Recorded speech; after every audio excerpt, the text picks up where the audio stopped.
Welcome to Titan HST's Business Continuity Today, hosted by Todd DeVoe, where planning meets reality. Good morning, or good afternoon, depending on where you are at in this fine world. And yes, I'm still under the weather, so if I cough, I pre-apologize.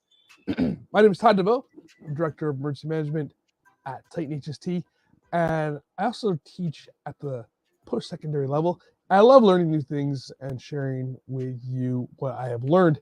And well, if you guys have been following anything I've been doing over the last, few years here, and when it comes to emergency management and business continuity, is I love processes.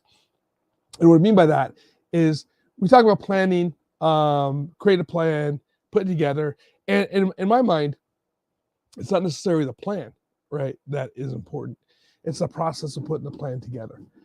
And the other end of it is how do you test that plan? And so today we're going to discuss the idea of tabletop exercises and why that they are important.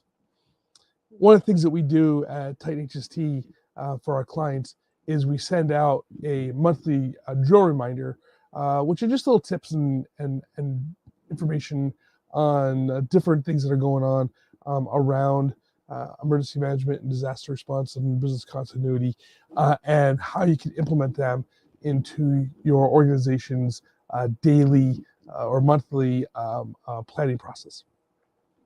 And tabletop exercise is one of them. So even internally with Titan HST, we do tabletop exercises as well, right? And there's a benefit to them. And what are those benefits?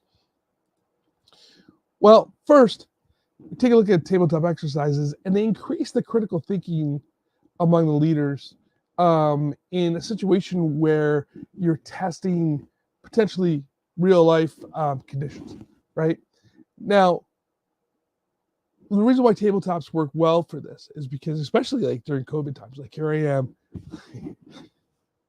got a little bit of a cough, and really can't be in the office with everybody, but we can still do tabletop exercises remotely.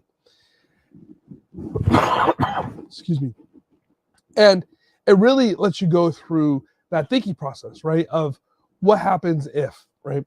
And so, for instance, if we're talking about like a cyber attack on your organization, you walk through when you first got notified and what your steps are in making sure that those players that are involved in that type of attack are involved in a tabletop exercise and working through it. And you talk through the issues, right? What ifs. And one of the things that you need to do is, I'm going to borrow a little bit from the idea of improv, right? Is you need to go through and say, what if this and, all right? And never say, oh, that can never happen. Because we learned pretty quickly with COVID here that the idea of that could never happen is a false statement, right? So what if this happens? You have COVID happening, right? And at the same time, you have an earthquake. Could that happen? Absolutely, right? And walk through that as part of your tabletop exercise. The other side of it too is tabletop exercises bring together the right people in the organization, right? And including your outside vendors, right? Because, for instance, if we'll go back with a cyber attack. Many people are using like Amazon, for instance, to do their servers, right? Could you get an Amazon representative on the call with you when you're doing your tabletop exercise? If not, well, why, right? Try to figure out how that works out.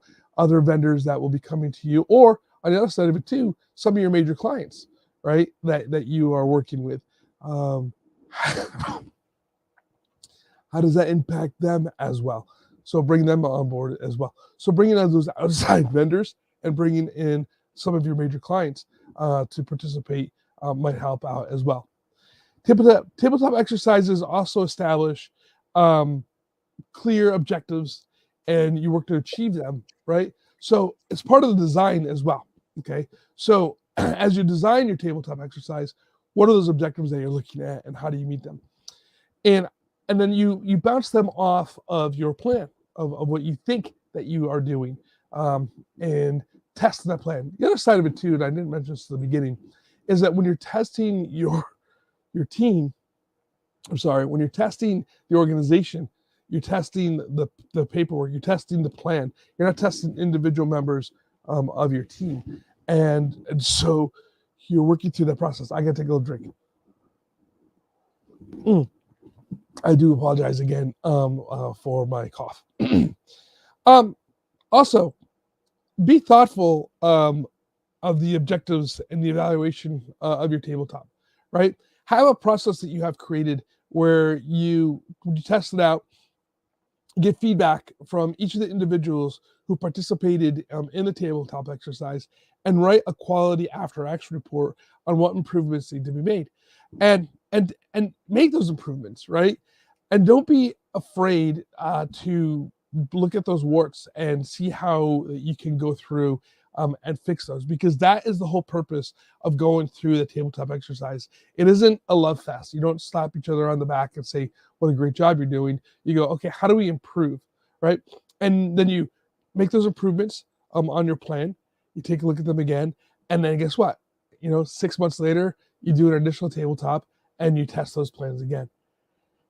This is something that's critical to have leadership buy-in. So if you need your C-suite to be part of this, and have them really drive from the top down that how important it really is to participate in these tabletop exercises, right? This is not something that you should only have within, say, the safety, risk and safety division, your business continuity division, your emergency management division, and go, okay, I did a great job. If you don't have anybody else from outside of that division in your organization, it's just a mute point. Why do it, right? So you really need to have participation from the CEO all the way down to your lowest level person who you need to have in that room, right?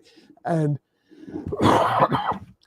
they each have a role to play, and they each have to have a voice to play as well. And so one of the things that you need to do as a business continuity manager or emergency manager is also create that space where everybody can have a voice and really exercise what they have to do in that process without having judgments being put upon them.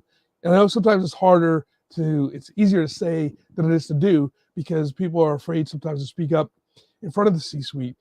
But that's one of the things that you have to coach your C-suite to do, is to make sure that they're not looking at this in a judgmental way. That again, they're not judging the individual. We're looking at the process and the plan that we're testing. So this is why tabletop exercises are critical. Because at the end of the day, if we have this plan that's sitting on a bookshelf behind you and something goes sideways, and this is the first time people are taking a look at it, you're doomed to fail, right? And so having these exercises on a regular basis, I would suggest twice a year, in the sense of just go through a tabletop exercise. That way you know what your plan is, you're able to make those improvements on the plan, and everybody understands what their role and responsibilities are in completing those tasks.